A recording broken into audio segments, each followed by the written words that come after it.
A Sister's All You Need Volume 13 review. Volume 12 of A Sister's All You Need was filled with drama with Itsuki and Nayuta breaking up, leaving Haruto and Miyako to pick up the pieces.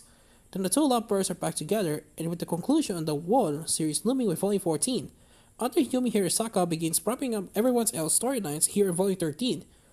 We need to get writing again, Haruto about to launch a new book series, and Nayuta happy again. The spotlight falls on Miyako's who's about to join Branch Hill Publishing as a full-time editor. But she's previously worked part-time at Gia Bunko, the publisher Itsuki and his friends work with.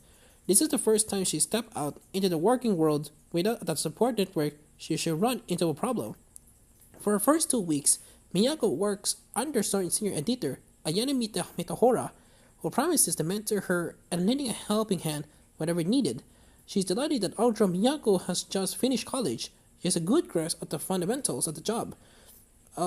Already it handles her assignments with ease. With not much training to be done, Ayane puts Miyako on the company's latest project, launching a light novel imprint.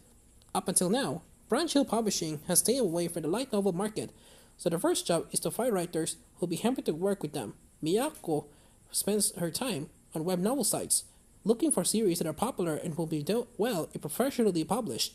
After picking a particularly interesting one and arranging a meeting, Miyako is surprised to find a familiar face behind the work. The author behind the web novel turns out to be Soma Misaka, who readers may remember as a reader at the 50th Gia Bunko New Writers Contest a few volumes ago.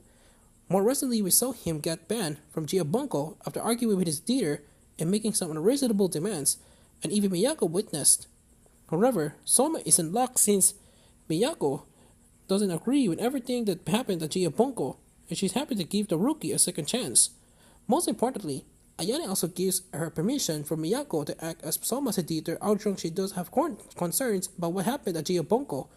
Our hero sets to work finding an illustrator for the work and giving Soma suggestions to fix up the web novel drop to make it better suited to being a published book. However, it doesn't take long for trouble to brew between the rookie writer and editor duo. Like many of the stories in A Sister's All You Need, this one gives us a fascinating look at what goes into the creating the light novels we enjoy so much. Even if it is often dramatized, this is the first time we see so much of the process from the editor's point of view instead of a writer, which makes it especially interesting. Although Miyako was doing some editorial duties of Gia Bunko, it was nothing like the work she's doing here, which helps keep things fresh. For someone who enjoys learning the ins and outs of the process, this is perfect reading. I had to say I am impressed with this book, which acts as a conclusion to Miyako's arc. Back in Volume 1 of A Sister's All You Need, she was the least favorite character because it never felt like she fit in with the rest of the characters and the world they inhabited. But this storyline has taken her in a direction I could have imagined back then, and now she's firmly earned a spot in my heart because of it. Our protagonist Itsuki aside Miyako's story is the most rewarding in the entire series, which is something I certainly didn't expect to be writing anytime soon. She figured out what she wants to do in life, and while she still faces plenty of problems before she can reach the ideal she wants to be, it's both realistic and relatable to watch her in his journey.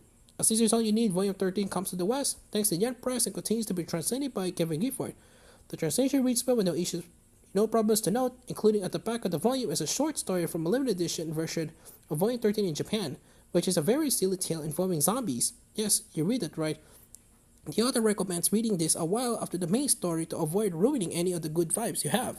Although I will go so far as to say that myself. It may not be as serious as the contents of Volume 13, but it showcases the eccentric nature of the cast and series overall. As previously mentioned, Volume 13 is the conclusion of the series. It is currently scheduled for an English release in February. It's not so long left before we bid this one farewell. Overall, A Sister's All You Need Volume 13 proves itself a highlight of the whole series. It's unlikely anyone will be jumping ship now, given we're only one volume for the end of the series, but all the same, I'm happy to report that this one is still well worth reading. 9 out of 10.